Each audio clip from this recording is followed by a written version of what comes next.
مرحب يا هلال أهلا أهلا كيف الحال قد غبت وإليك اشتقنا وانتهى fadlan subscribe saar gambaleelka furo si ay kuu soo gaaraan cashar walbo aan isla markaas soo dhigno. aad baad u mahadsan tahay. assalaamu calaykum waraxmatullaahi wabarakaatu. kusoo dhawaada kanaalkeena cabdifataax media oo anigoo ah magacayga cabdifataax.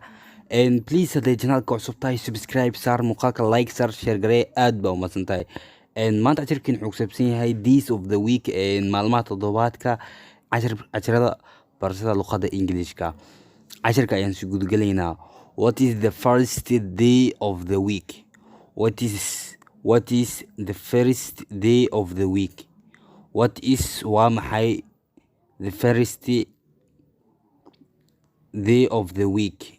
maalinta koowaad ee todobaadka. what is the first day of the week?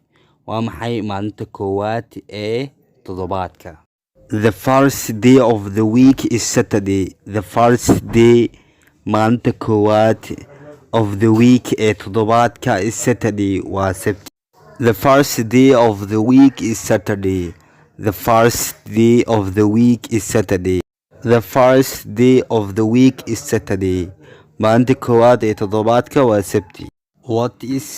waa maxay the day maalinta next ee ku xigta Saturday Sabtida?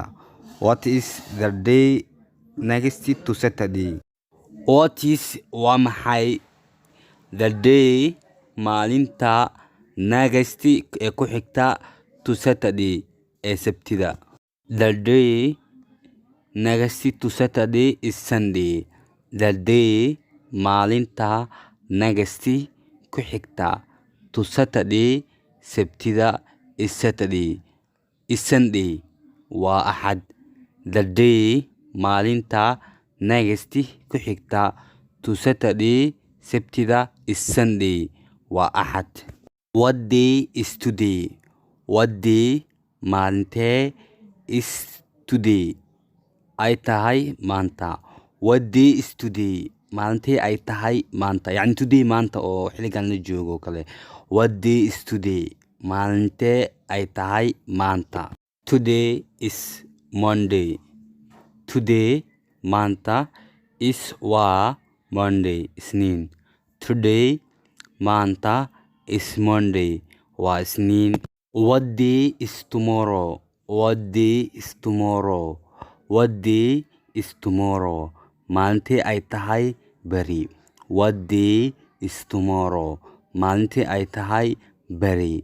Tomorrow is Tuesday. Tomorrow is Tuesday. beri waa Talaado. insha allah cashirkeena intaan ayay ku keenaynaa. insha allah cashirada ayaama waa mashquulsanaa. insha allah hadda ka bacdi cashirada waxaan kasoo dhihi doonaa taxane xawli ayaynu ku soconay. cashiro badan ayaan soo gelin doonaa, isku dayi doonaa maalintii. inagana like saara, share gareeya. aad baa umaadsantihiin.